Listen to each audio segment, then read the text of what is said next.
हिंद, जय हिंद, वंदे मातरम, वंदे मातरम, वंदे मातरम। भारत माता की जय, भारत माता की जय, भारत माता की जय। धन्य है हिंदुस्तान, प्यारा हिंदुस्तान। सारी दुनिया के अंदर, सारे ब्रह्मांड के अंदर जगमगाता हुआ जगत गुरु हिंदुस्तान, जगत गुरु हिंदुस्तान, जगत गुरु हिंदुस्तान। पुण्य भूमि है ये, मातृभूमि है ये, ऋषि भूमि है ये, वेद भूमि है ये, उपनिषद भूमि है ये, पुराण भूमि है ये, त्रिपिटक भूमि है ये, गुरु ग्रंथ साहिब पावन पवित्र भूमि है ये। कितना कहूं शब्द जो इस ब्रह्मांड में गुंजायमान होते हैं।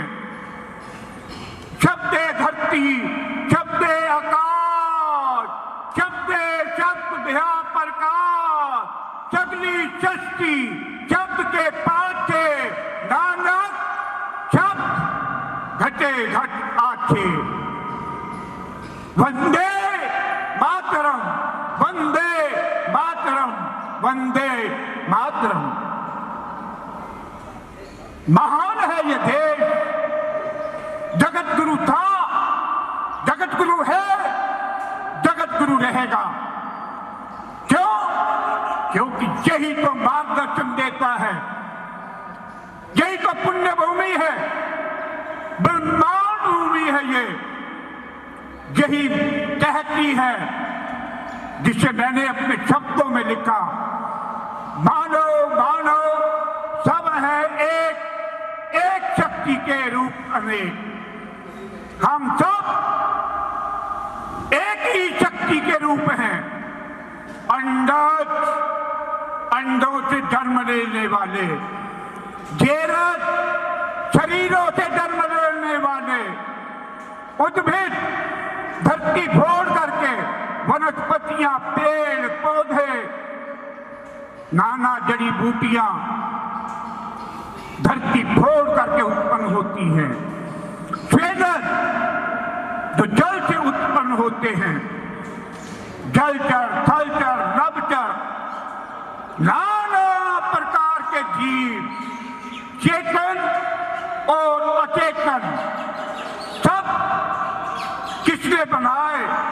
ब्रह्मा, विष्णु, हाँ महादेव। गुरुवाणी में भी कहा है, संदेश दिया है, शरणाक्षरों में लिखा है। क्या लिखा है?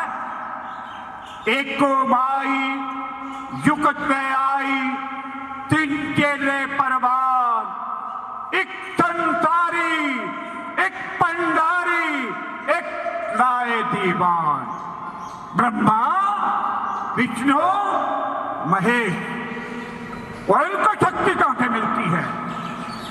भगवती से, जगदम्बा से, दुर्गा से, वैष्णु से, महाकाली से, खंडे बांटने वाली से शक्ति मिलती है।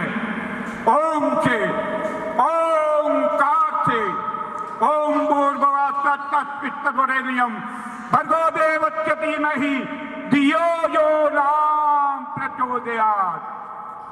ओम ओम ओम एक ओंकार, सत्य नाम, सतगुरु,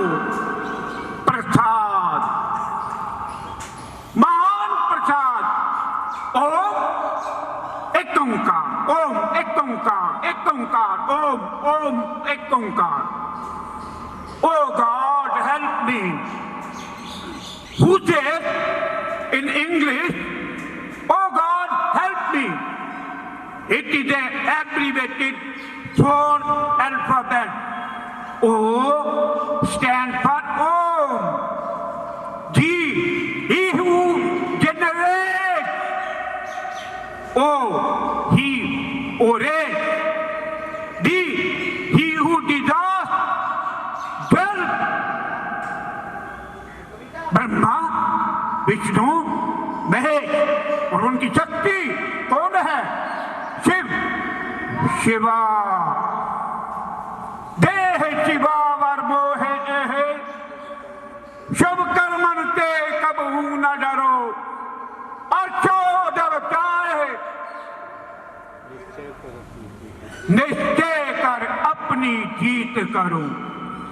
शिवा, शिव, शिव के बिना शिवा और शिवा के बिना शिव दोनों अधूरे हैं। एक सिक्के को उछालो आकाश की ओर, टनन टनन टनन टनन टनन टनन टनन टनन चनन चनन चनन चनन चनन चनन चनन चनन। सिक्का उछाला गया। सिक्के के दो पहलू, एक तरफ शिवा, एक तरफ शिव। और आवाज क्या आई? सिक्का तो एक है, सिक्का तो एक है और ये बोलने वाला भी एक है। मेरी आवाज सुनो, मेरी आवाज सुनो, मेरी आवाज सुनो। आवाज, वो आवाज तो सारे ब्रह्मांड के अंदर गूंजेगी। जगमग जगमग ज्योति जहां भी जगमग जगमग जलती है। ज्योति के जो दर्शन करता, माँ की भेंटें सुनता गाता, जीवन की हर घड़ी जगत में उसकी जगमग करती है। भगवती भगवती भगवती। याद गारे हिंदुस्तान मेरी परम प्रिय सुषमा, सारे सुभाष नगर की ओर से श्रद्धांजलि।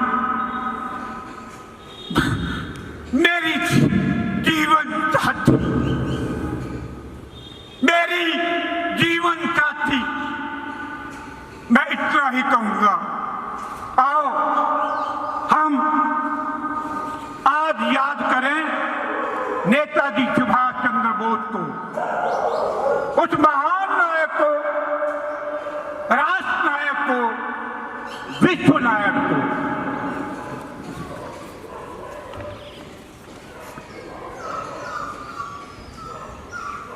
करवट बदली अंगड़ाई ली, सोया हिंदुस्तान जगा।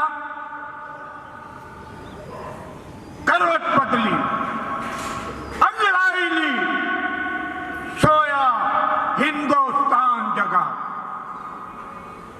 किसने जगाया? कौन था जगाने वाला? एक ही शक्ति, आदि शक्ति, मां भगवती, मां भवानी, मां दुर्गा, मां वैष्णो, महाकाली, खंडे बांटने वाली, जय काली कलकत्ते वाली, तेरा वचन ना जाए खाली। मेरी आवाज सुनो, मेरी आवाज सुनो, मेरी आवाज सुनो। ऐ हिंदुस्तान के लोगों,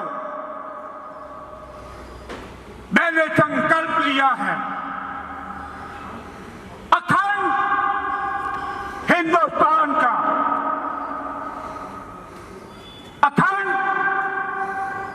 हिंदुस्तान का, अखंड हिंदुस्तान का।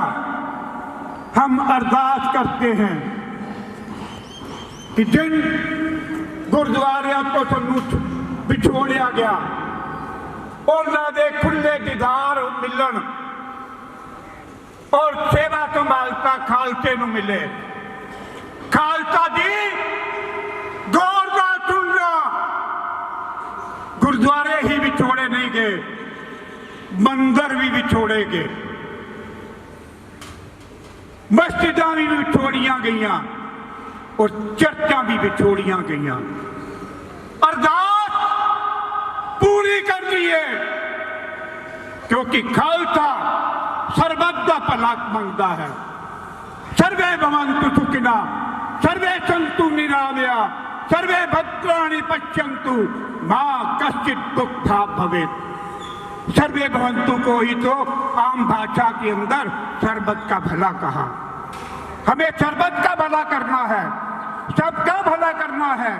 न कोपि सुधा पीड़ितो मानवाचार, न रगड़ो न दीनस्तस्मात्। कोई भूख से पीड़ित ना हो, कोई भूख से पीड़ित ना हो। न कोपि सुधा पीड़ितो मानवाचार, न रगड़ो, कोई रोगी ना हो। रोगी हो तो रोग के निदान की व्यवस्था हो। कोई भूखा ना हो, यदि भूखा हो तो उसके खाने की व्यवस्था हो। गर्मी सर्दी बरसात के अनुसार जो उसे भोजन मिलना चाहिए वो मिले, नवजात शिशु से लेकर के वृद्ध तक। और गर्मी सर्दी बरसात बसंत, इन 6 ऋतुओं के वस्त्र हर व्यक्ति को मिले, हर एक का अधिकार है। मैं कहता हूं, क्या कहता हूं, क्या संदेश देता हूं? वो महान संदेश, ऐ दुनिया के अमीरों एक हो जाओ, ऐ दुनिया के अमीरों एक हो जाओ।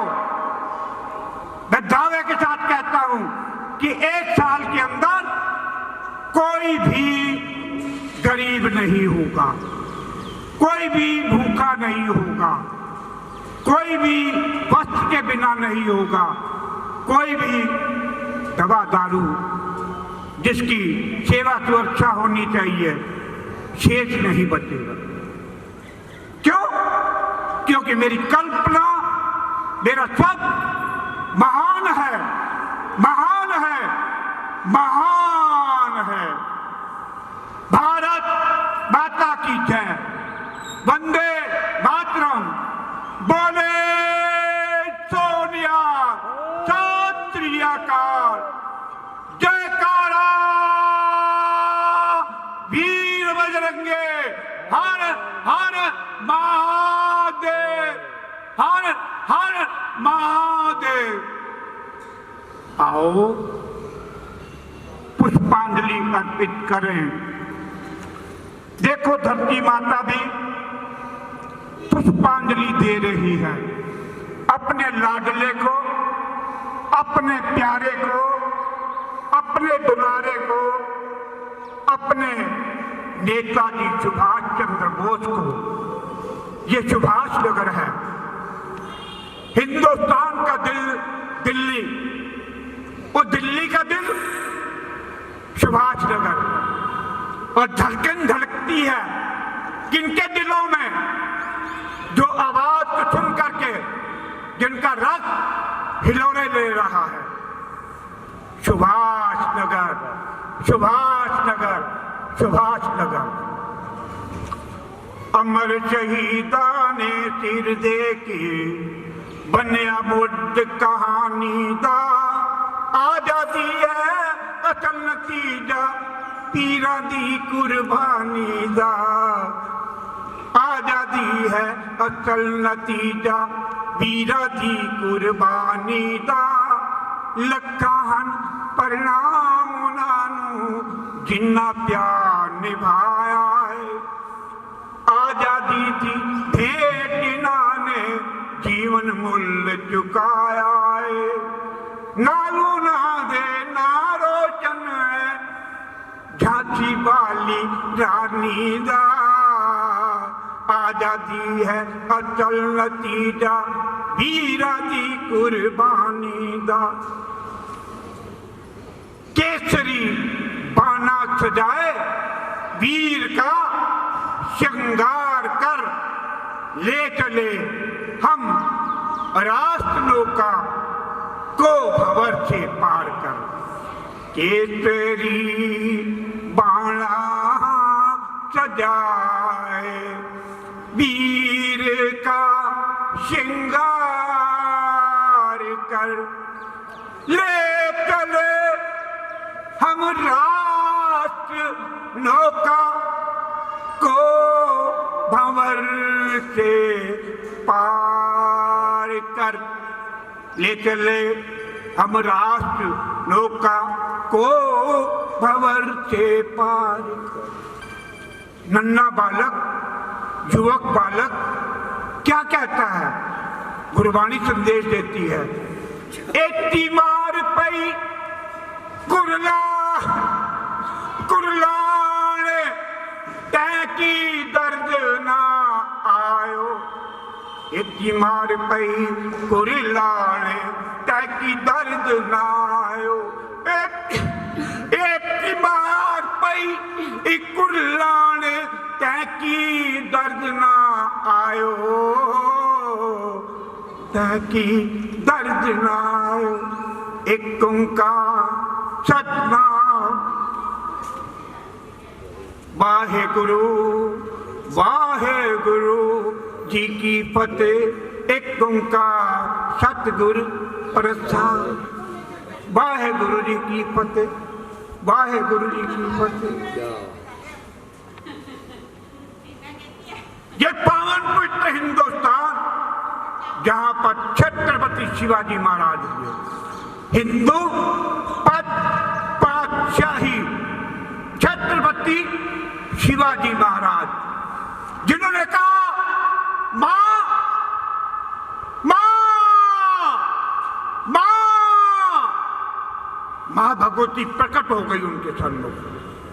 कहते हैं शिवा मां मुझे शक्ति दो, मुझे अपनी भवानी तलवार दो, अपनी खड़ग दो, मुझे अपने देश को आजाद कराना है, अपने विराट हिंदू समाज को आजाद कराना है।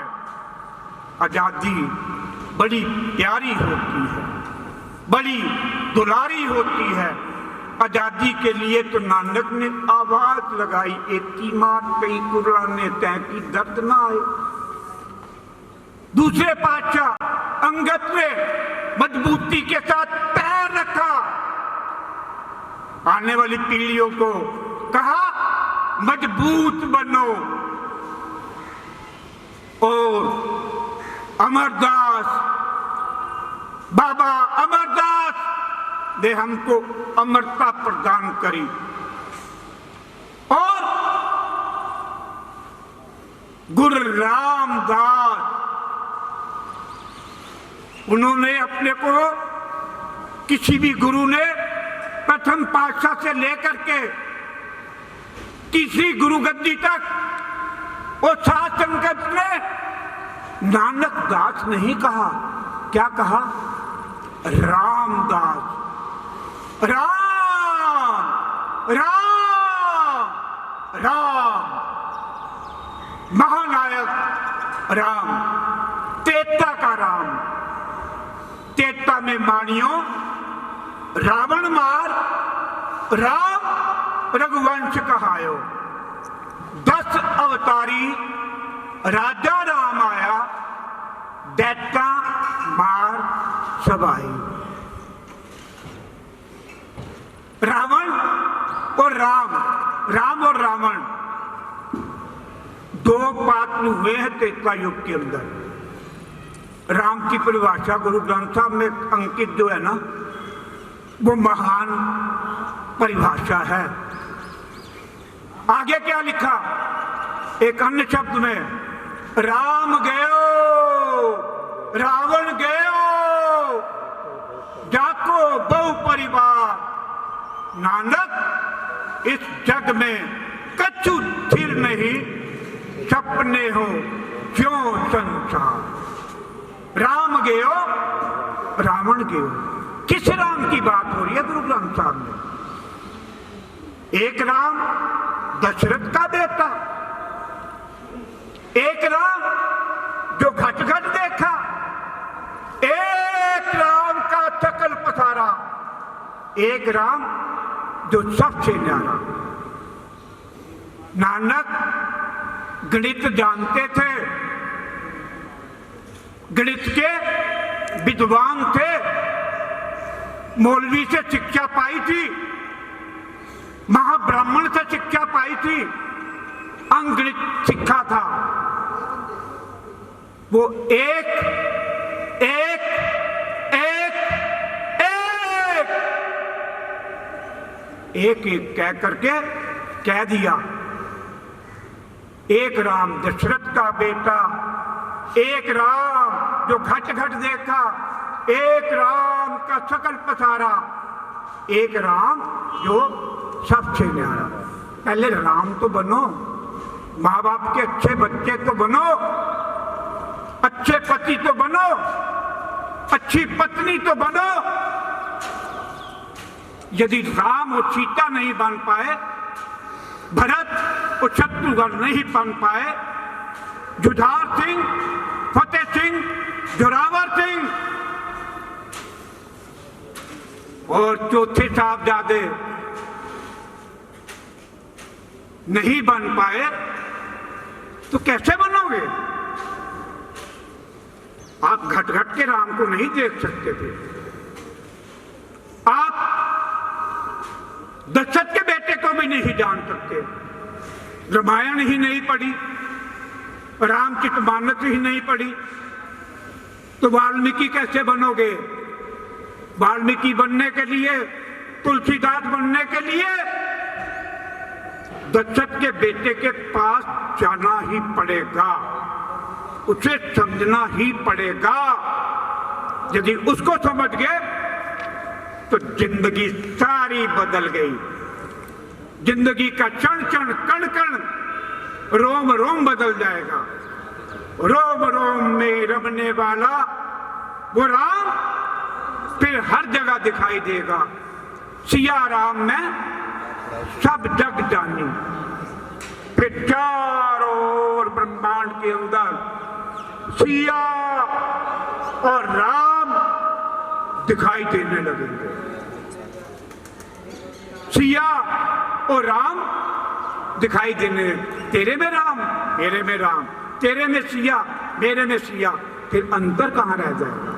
ना कोई हिंदू रहेगा, ना कोई मुस्लिम रहेगा, ना कोई सिख रहेगा, ना कोई ईसाई रहेगा, ना कोई पारसी रहेगा, ना कोई औरत रहेगा, ना कोई मर्द रहेगा। सब एक हो जाएंगे, सब एक हो जाएंगे, क्योंकि हम सब एक के ही पथिक हैं, एक ही मार्ग पर चलने वाले हैं। मार्ग छोटा हो सकता है, बड़ा हो सकता है, परंतु गुरु कभी झूठा नहीं हो सकता। गुरु उस्ताद कभी झूठा नहीं हो सकता। गुरु और उस्ताद की जो बात मानेगा, वो तो पत्थर में भी धनुष विद्या सीख लेगा। एकलव्य, गुरु द्रोणाचार्य राजपुत्रों को शिक्षा दे रहे हैं, शस्त्र विद्या की, धनुर्विद्या की, और एकलव्य कहता मुझे भी शिष्य बनाओ। गुरु बंधन में है, क्योंकि राजपुरुषों को वो शिक्षा दे रहा है। जैसे आज भी बड़ी यूनिवर्सिटी के अंदर कोई बालक दाखिला नहीं ले सकता यदि उसके पास एजुकेशन ना हो, विद्या ना हो। यदि केजीजी ही नहीं पढ़ी, पहली कक्षा ही नहीं पढ़ी, तो उसको 12वीं में शिक्षा कैसे मिल जाएगी? परंतु धन्य था एकलव्य, महान था एकलव्य। उस जैसा बालक, उस जैसा शिष्य धरती के ऊपर न हुआ है, न होगा, न सीखने वाला और न सिखाने वाला।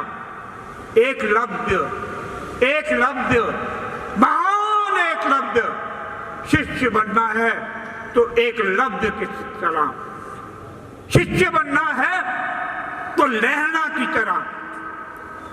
भाई लहणा, गुरु नानक देव कहते हैं दीवार बना, लहणा दीवार बनाते हैं और भी साथी साथ देते हैं, दीवार तैयार होती है, सब आपस में बातचीत करते हैं कि दीवार बन गई। बाबा नानक दीवार बन गई। बाबा कहते हैं दीवार को गिरा दो। इतनी सुंदर दीवार बनाई और बाबा कहते हैं दीवार गिरा दो। एक बार दीवार बनाई, 2 बार बनाई, 3 बार बनाई, 4 बार बनाई, 13 बार दीवार बनाई। वो दीवार 13 बार, 12 बार जब तोड़ दी गई तो 13वीं बार भी लैना जी उस दीवार को बनाते हैं, बाकी सब साथ छोड़ जाते हैं। और लैना जी ने जैसे ही वो दीवार 13वीं बार बनाई तो बाबा नानक क्या कहते हैं, मैं 13 हो गया। मैं तो उसको 13 कहता था, मैंने 13 का पढ़ा है, मैं 13 हो गया, तू मेरा हो गया।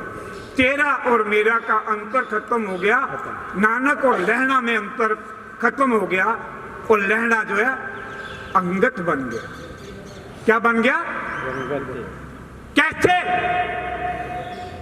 क्योंकि एकलव्य की तरह उन्होंने मना नहीं करी गुरु आज्ञा को।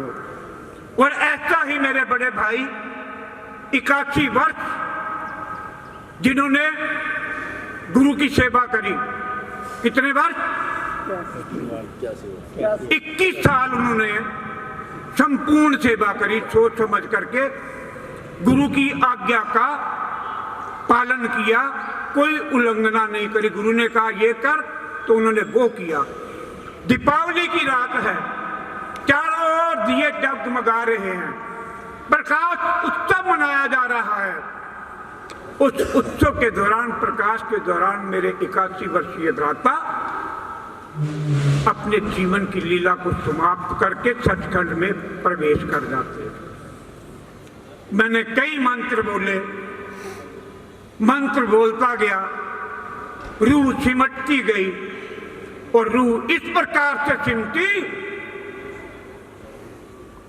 कि रूह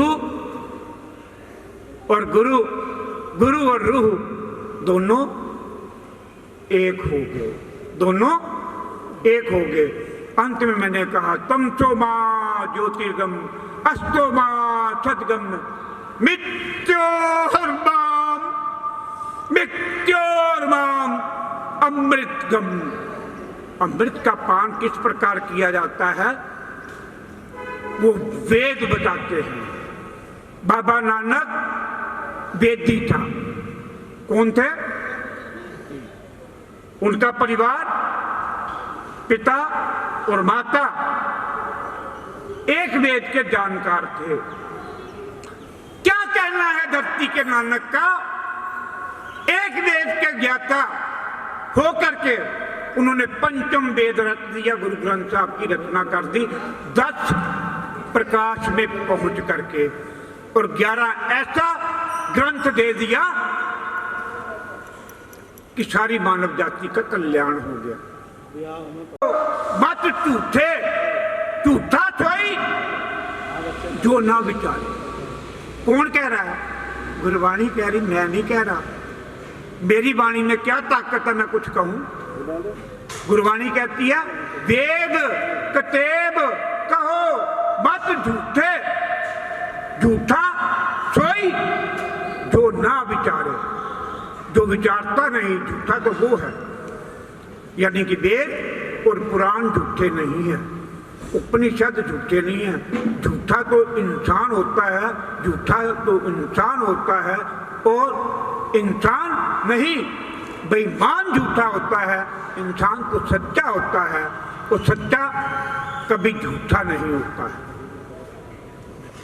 जी, मेरा निवेदन है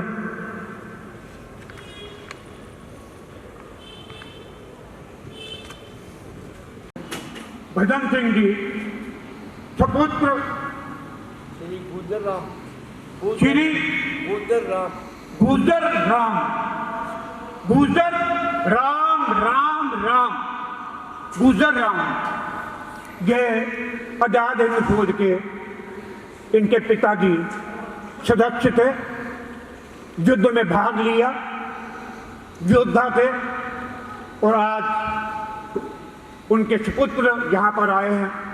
स्वागत है। मैं बदभागी हो गया कि मेरे मध्य नेताजी सुभाष चंद्र बोस के साथ रहने वाला वो प्रमुख व्यक्ति, उसका पुत्र, उससे मेरा दीदार हो रहा है। आपका स्वागत है, आपका कोटि कोटि वंदन है। आपके पिताजी को मैं प्रणाम करता हूँ, नेताजी सुभाष चंद्र बोस को प्रणाम करता हूँ। उस जैसा अदम्य वीर पुरुष जिसने निर्णय लिया आज़ादी के लिए, आज़ाद हिंद फौज बनाई। क्या बनाया? आज़ाद हिंद फौज। देखो, आज़ाद हिंद फौज बनाते ही थोड़े सालों के अंदर, जो लगभग 200 साल प्रयास किया गया आज़ादी के लिए, 700 साल पहले लड़ाइयाँ लड़ी गई, कई दीवारों में चिने गए, कई जंगे मैदान में शहीद हुए, कईयों की खोपड़ियाँ उतारी गई।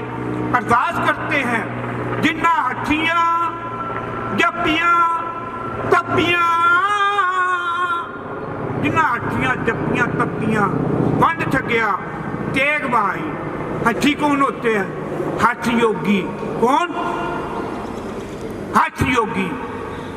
तप्पी जो तपश्चर्या करते हैं, सिर्फ आराधना करते हैं, वंदना करते हैं, पूजा करते हैं परमपिता परमेश्वर की, परमपिता परमेश्वरी की। हट्ठियाँ जप्पियाँ, जप करने वाले, तपियाँ, बंड छकिया, तेग बहाई।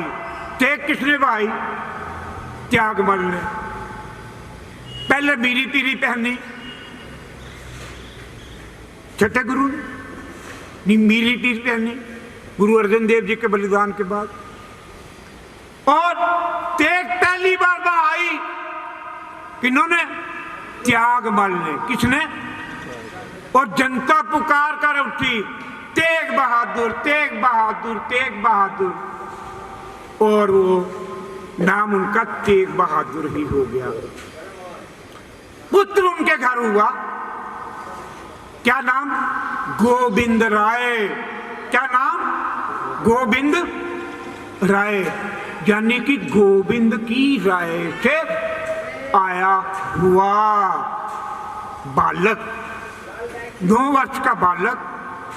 जब ब्राह्मण आते हैं पिताजी के पास, क्योंकि पिताजी गुरगद्दी पर हैं, तो कहते हैं कि जोर हो रहा है, जुल्म हो रहा है, मार हो रही है, काट हो रही है, लहू बह रहा है, न बच्चे छोड़े जा रहे हैं, न बच्चियां छोड़ी जा रही हैं, न माएँ छोड़ी जा रही हैं, न बच्चे छोड़े जा रहे हैं, न जवान छोड़े जा रहे हैं, न बूढ़े छोड़े जा रहे हैं। तो 9 साल का बालक कहता है, पिताजी आपको कुर्बानी देनी पड़ेगी। और पिताजी ब्राह्मणों को साथ लेकर के दिल्ली की ओर कूच कर जाते हैं। धन्य है वो माटी दिल्ली की, जहां पर गुरु तेग बहादुर ने अपना शीश दिया, धर्म ना हारा, सी ना करी, देश जीवे मैं जीवा ना जीवा, देश के लिए अपना शीश बलिदान कर दिया। शीश दिल्ली में और धड़ कहाँ पे? जी, धड़ हिंदुस्तान के बाकी हिस्से में। और अब गद्दी उस बालक को मिल गई जिसने अपने पिता को बलिदान देने के लिए कहा था। और उन्होंने क्या कहा? खालसा पंथ की साधना कर दी। 5 प्यारे पूरे हिंदुस्तान में से थे। 5 प्यारे जितनी वहां पे संगत इकट्ठी हुई थी पूरे हिंदुस्तान की थी, अखंड हिंदुस्तान की। 5 प्यारे, कोई लाहौर से था, कोई पटना से था, कोई बीदर से था, कोई कहाँ से था, उड़ीसा से था, जगन्नाथपुरी से। सब क्या हुआ, सिंह बन गए। सिंह बनना आसान है, सिंह जैसा काम करना ये बड़ा ही खंडे की 2-धारी तलवार के ऊपर चलने वाला है। सिंह तुम भी हो सकते हो, सिंह ये भी हो सकते हैं, सिंह आप भी हो सकते हैं, सिंह ये भी हो सकते हैं। मैं तो सेवक हूं। वो सेवक सेवकाई पे आ जाए तो गर्जना करता है, मैं हूं सिंह, हा हा हा हा, मैं हूं सिंह, मैं हूं सिंह। नेताजी सुभाष चंद्र बोस ने भी यही किया था। और 15 अगस्त 1947 को 900 सालों की गुलामी की बेड़ियों को 6-7 सालों के अंदर स्वतंत्र कर दिया। आज हम स्वतंत्र हैं, परंतु मैं कहता हूं कहां स्वतंत्र हैं। आज भी हम अपने आप को इंडियन कहते हैं। क्या कहते हैं? पासपोर्ट पे हमारा वीजा लगता है तो हम क्या है जी, इंडियन है। हमें हिंदवासी तो है ही नहीं। हिंदवासी हो तो हम हिंदवासी लिखे, भारतवासी हो तो हम भारतवासी लिखे, आर्यव्रत हो, आर्य हो तो हम अपने को आर्य लिखे। आर्य का मतलब होता है श्रेष्ठ, विद्वान, ज्ञानी, हेड ग्रंथी। आर्य का मतलब ये नहीं होता कि तू आर्य और मैं आर्य नहीं। आर्य वो जो अच्छे अच्छे चंगे चंगे काम करे, वो आर्य। आर्य सन 10 गुरु, आर्य से 4 साहबजादे, आर्य सन उन्ना वर्गे होर, वीर सावरकर, केशवराव, बलीराम, हैदगवार, वो आर्य सन। ਜਿਹੜੇ ਮਿਕਸ ਰਹੇ, ਕਦੇ ਅੰਗਰੇਜ਼ ਬਣੇ ਕਦੇ ਅੰਗਰੇਜ਼ ਨਹੀਂ ਬਣੇ। ਆर्य ਬਣਨ ਦੀ ਕੋਸ਼ਿਸ਼ ਉਹਨਾਂ ਨੇ ਵੀ ਕੀਤੀ। ਬੁੱਧ ਸੀ, ਆर्य ਸੀ। महावीर जैन ਸੀ, आर्य ਸੀ। वाल्मीकि जी आर्य सन। ये आर्य का मतलब विद्वान, पढ़िया लिखिया, सुलझिया होया। भीमराव अम्बेडकर विद्वान। अस्थि चरम में ममता में ऐसी प्रीति होती ना जो राम में, होती ना तो भव बीती। आहा, एक ही मार ने, एक ही आवाज ने, एक ही उलाने ने तुलसीदास नू संत शिरोमणि तुलसीदास बना दिता ते रामचरित मानस लिख दी। राम का पूरा वर्णन लिख दिता। और वाल्मीकि जी, वाल्मीकि समाज, वाल्मीकि मंदिर, तिहाड़, इनू भी तिहाड़ कहते थे। देखो माँ फिर बार बार पकड़ती है लेख नू, क्योंकि धरती माँ का प्यारा है सुभाष, तो मेरा भी प्यारा, मैं नहीं इन्हू चुक लेना। कोई माँ का भी प्यारा, धरती माँ का भी प्यारा, तो मेरा भी प्यारा, तुहाडा भी प्यारा। तदे तो तुसीं आए हो। धन ने तुहाडियां मावां जिन्हां ने तुहानूं जम्मिया, ते अज दे दिन तुसीं श्रोता बने। श्रोता घर भी बैठे बड़े बालकोनियां खड़े होकर के भी सुनते पे ने। यह आवाज़ पूरी दुनिया च गूंज रही है। RS प्रोडक्शन हाउस के माध्यम द्वारा रिले होएगा। 13 ब्लॉक का नवयुवक रिकॉर्ड कर रहा। मेरी आवाज सुनो, मेरी आवाज सुनो, मेरी आवाज सुनो, अब मैं 10 मिनट का और समय लूँगा जिसमें नेताजी के जीवन के बारे में बता रहा हूँ। नेताजी सुभाष चंद्र बोस का जन्म 23 जनवरी 1897 को उड़ीसा के कटक शहर में हुआ था। उनके पिता का नाम जानकीनाथ बोस और माँ का नाम प्रभावती था। जानकीनाथ किसको कहते हैं? जानकी माता के पति नाथ जानकीनाथ के घर ही तो कोई योद्धा पैदा हो सकता है। जानकी पति, वो जानकी पति थे ना, जानकीनाथ थे उनके पिता का नाम। जानकीनाथ बोस, माता प्रभावती, माँ का नाम प्रभावती।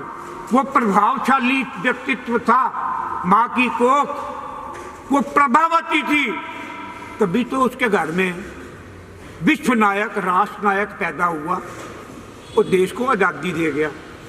धन्य है महात्मा गांधी जी भी। उनका अपना जरिया था, अपना तरीका था युद्ध को लड़ने का, बिना शस्त्र के। आहा, उनकी भी अपनी कला थी। और नेताजी सुभाष चंद्र बोस जापान के अंदर जब जाते हैं, मैं छोटे में ही बता रहा हूँ, तो वहाँ पे पहली बार महात्मा जी कहते हैं। किनको?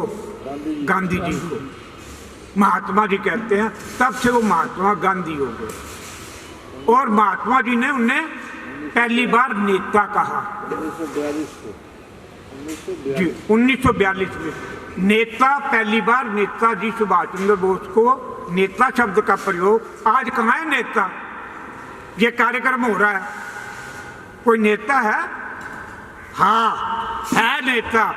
1 2 3 4 5 6 7 8 9 कितने? 1 2 3 4 5 6 7 8 9 और 10वां में 9 ग्रह और 10वां परमपिता परमेश्वर की शक्ति। और 11वां 10 गुरु हुए थे। 11वां एक आके चला गया, नाम नहीं लूंगा। वो अभी भी सुन रहा है घर पे बैठ करके परिवार के साथ, क्योंकि उसे पता है RS प्रोडक्शन के ऊपर ये कार्यक्रम वर्ल्ड वाइड लाइव आ रहा है। आजादी की बात हो और नेताजी सुभाष चंद्र बोस का जिक्र ना हो, ऐसा भला हो सकता है क्या? सुभाष चंद्र बोस केवल एक इंसान का नाम नहीं है, बल्कि ये नाम है उस वीर का जिनकी रगों में केवल और केवल देशभक्ति का खून बहता था। योद्धा थे, राष्ट्रभक्त थे, नानक की तरह। मैं कह सकता हूं क्योंकि मैंने इतिहास को सच्चे अर्थों में पढ़ा है। एती मार कई कुरलाने तय की दर्द ना आयो।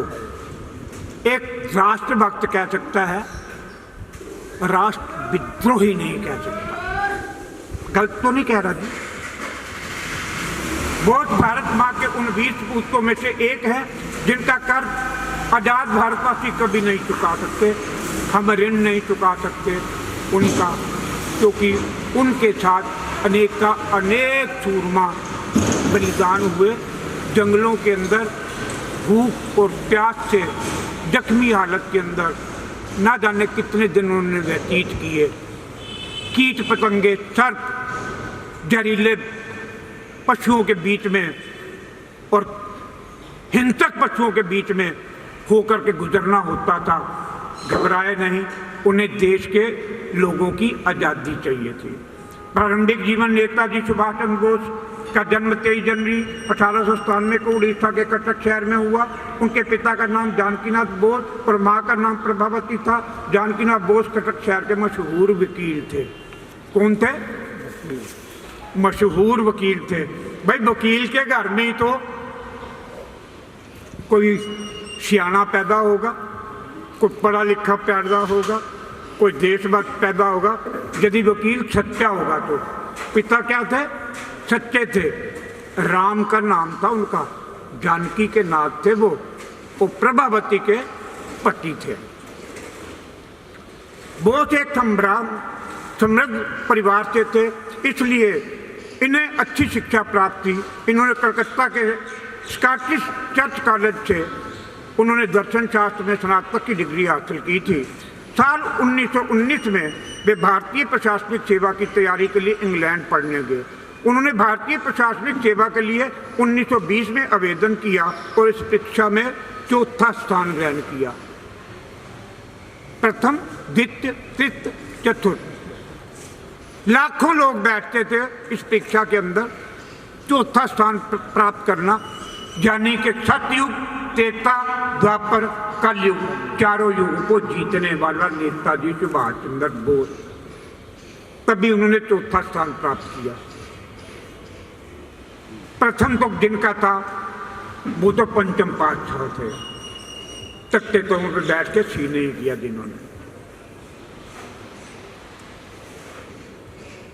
भारतीय प्रशासनिक सेवा के लिए 1920 में आवेदन किया और परीक्षा में चौथा स्थान हासिल किया। लेकिन भारत माँ के दुलारे बेटे ने जब जलियांवाला बाग वाला नरसंहार देखा तो इनका मन व्यथित हो गया और इन्होंने 1921 में प्रशासनिक सेवा से इस्तीफा दे दिया। जलियांवाला बाग ने सुभाष चंद्र बोस को राष्ट्र हित में स्वयं को समर्पित कर दिया, अपना सारा जीवन राष्ट्र को समर्पित कर दिया। भारतीय राष्ट्रीय कांग्रेस में शामिल हुए। इसके बाद वे महात्मा गांधी के संपर्क में आए और महात्मा गांधी के समर्पण में आकर के और तराशे गए।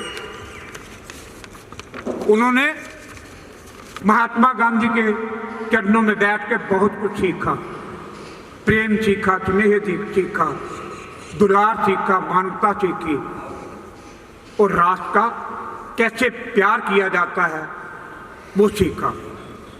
भारतीय राष्ट्रीय कांग्रेस में शामिल हुए। गांधी जी के निर्देशानुसार उन्होंने देशबंधु चित्तरंजन दास के साथ काम करना शुरू किया।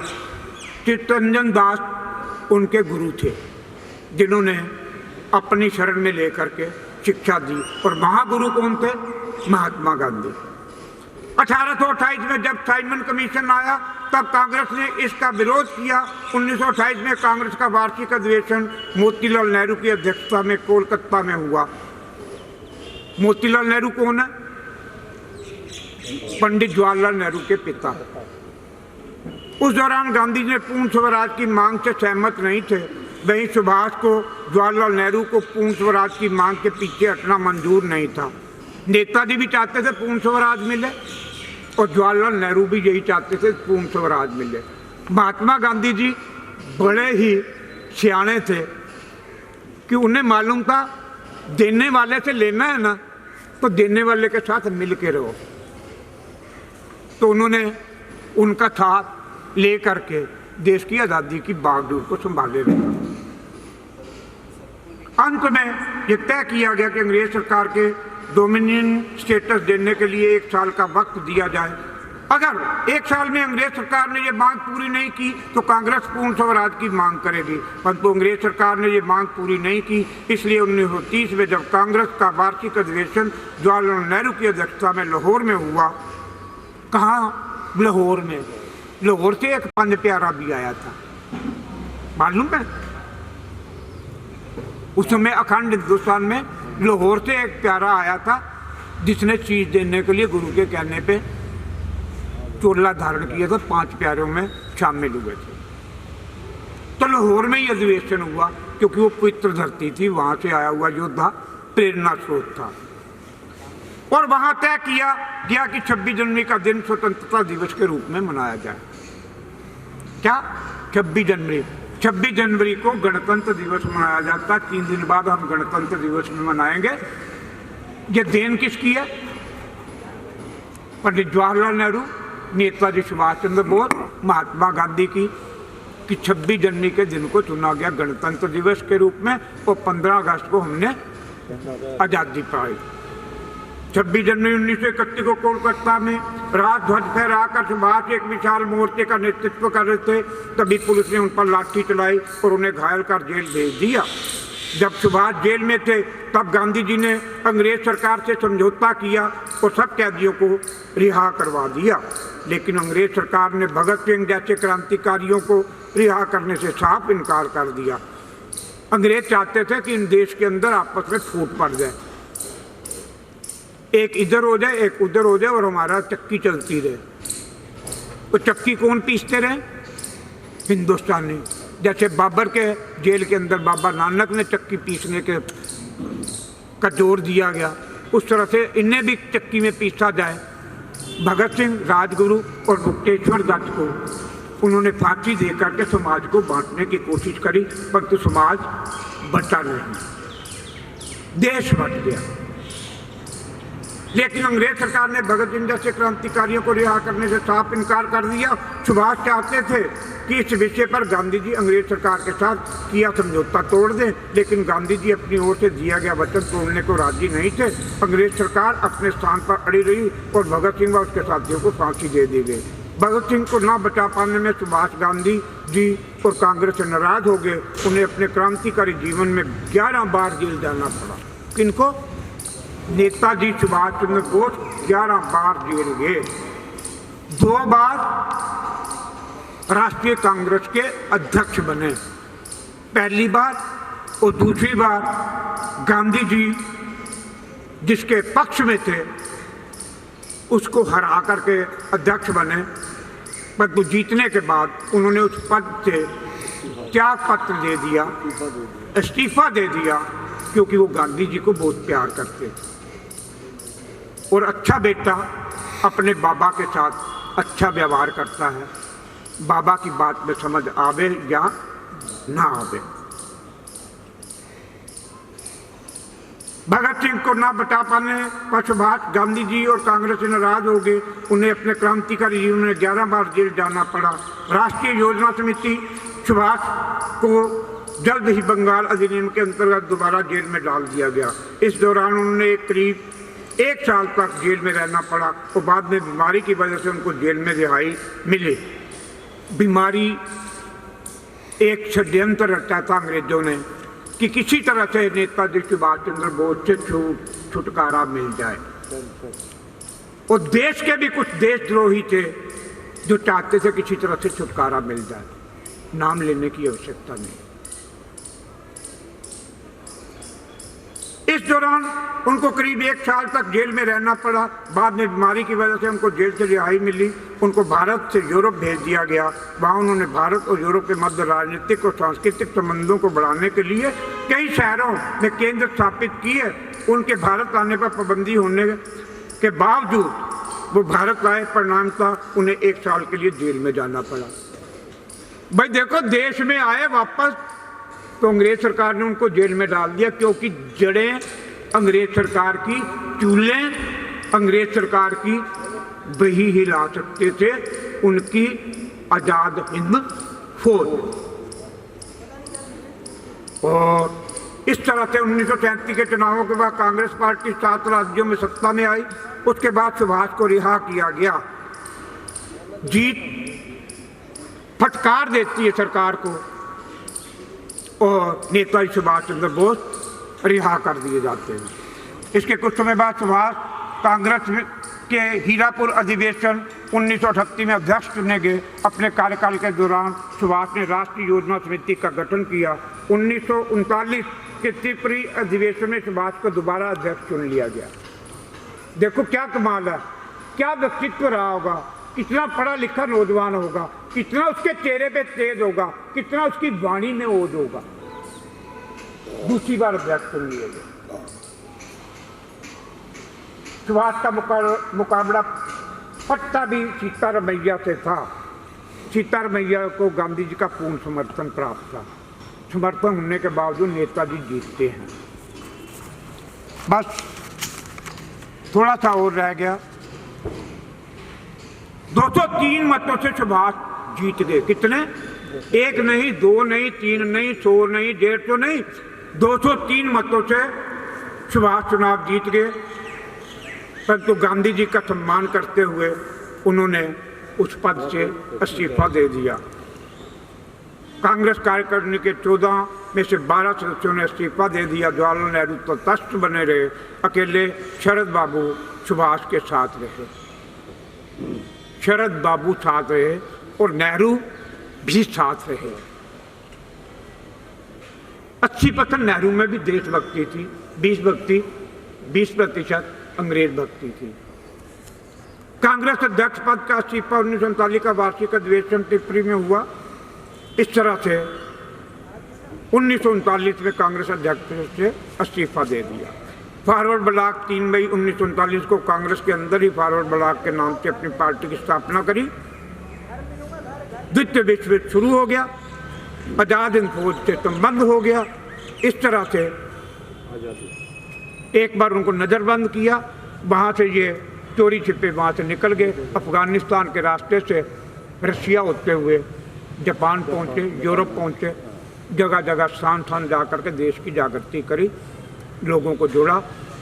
देखो, सच्चा व्यक्ति के साथ सच्चे लोग अपने आप आ जाते हैं, ईश्वर स्वयं भेजता है उनको। सत्य होना चाहिए। हिंदू, मुस्लिम, सिख, ईसाई सारे फौज में थे, वो सारे योद्धा थे। आजाद हिंद फौज का गठन 1939 में सुभाष ने अपने घर से भागने में सफल हो गए। अफगानिस्तान के रास्ते जर्मनी पहुंच गए। उन्होंने ब्रिटिश राज को भारत से निकालने के लिए जर्मनी, जापान से मदद की गुहार लगाई। जनवरी 1942 में उन्होंने रेडियो बर्लिन से प्रसारण करना शुरू किया। 1943 में जर्मनी उसमें बहुत ताकतवर देश था। सिंगापुर आए। पूर्वी एशिया पहुंचकर उन्होंने रास बिहारी बोस से स्वतंत्रता आंदोलन की कमान ली। आजाद हिंद फौज का गठन किया, नारा दिया, तुम मुझे खून दो, मैं तुम्हें आजादी दूंगा। जिसके शरीर के अंदर रक्त होगा, रक्त तो वही देगा। रक्त होते हुए जो रक्त ना दे वो देशभक्त थोड़ा होगा। पिता बारिया ते लाल चारे वारे के हिंद तेरी शान बदले। पिता बारिया ते लाल चारे वारे के हिंद तेरी शान बदले। और इस तरह से नेताजी दिल्ली चलो का नारा दिया। द्वितीय विश्व युद्ध के दौरान आजाद हिंद फौज ने जापानी सेना के सहयोग से भारत पर आक्रमण किया। अंडमान और निकोबार जीत लिए गए। अंडमान,